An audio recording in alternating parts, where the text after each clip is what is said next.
دنها دا کو قیران دارایی هرم کردستان گهشتی گوپید که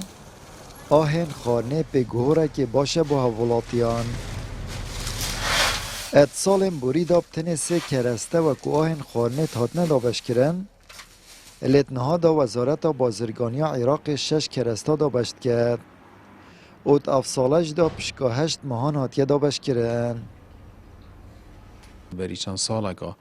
گله کمتر یعنی حتی 3 ماده تاتن زیاده در نتاد شکر و زیت و برنج بتنه تاتن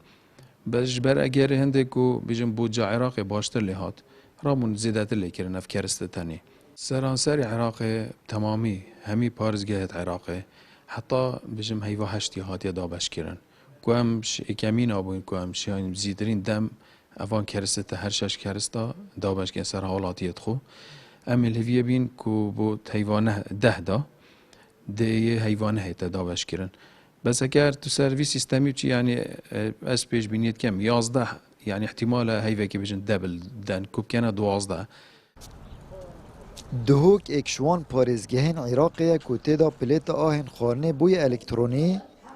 او تانها رجا کاراکرنا پلیت آهن خارنه لوی پارزگهه گشتین و 6 ساده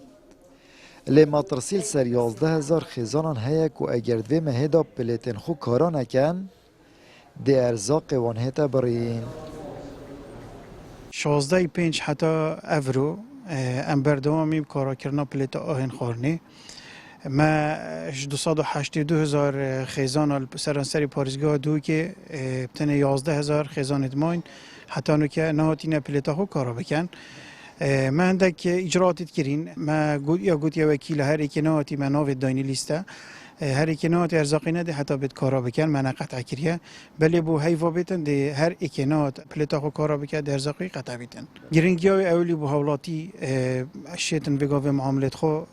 رکات تلفن اپلیکیشن که نوی تموینیه ویری دا شد به ایکو سردانامه بکشیتن معاملت خوب مجیدن هکه وبو ریوبریا بازرگانی آهن خارنل دهوک پشتراستی دتا هفولاتیان که او کرسته تینه دابشکرن کوالیتی وان باشه و البغدا پشکنین بو تینه کرن دابشکرن آهن خارنه اگره که کوبهای کلوپلن خارنت بازاری دای جگیر بید لینها مطرسیا برینا ارزاقی سربشک هفولاتیان دهوک هیا آمد بریفکانی کنال آسمانی پیام دهوک